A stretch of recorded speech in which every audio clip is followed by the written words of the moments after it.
Ngayon po, nakangiti po si Carla. Ang labas po ng... Ay, hindi po nakalabas yung ngipin. Kanina nakalabas. Binigilan niya po. Ang ngipin habang po nakangiti si Carla, kumakain po si Jomar sa harap niya.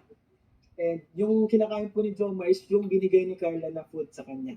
Galing sa plato ni Carla. Magkadikita ng paa. Magkadikita ng paa yun sa estimate ko kasi sa position nila. Sa ilalim nagkadikitan yung paa. Ay, papakita. Pwede yung makita ang paa yun ay. Kasi yun sa paa. Uy, mukha ko pala. Ba't mukha ko? Ayun, paa nila guys. Grabe ang paa. Ang sweet ng paa. Ang sweet ng paa guys. Ngayon ba lang na-realize guys.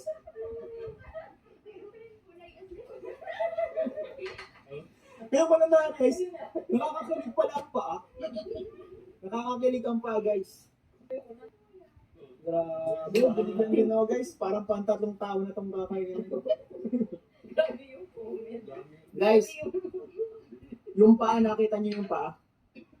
Magkadikita. Hindi kasi nila kaya mag-holding hands habang kumakain. So, life hack guys, life hack. Natuto na tayo sa Jomcar. Life hack. Jomcar, life hack number 1. Habang kumakain, hindi mo kaya mag-holding hands, kaya paa na lang ang magdikitan. Grabe guys, ang Jomcar. Grabe. Pwede dito.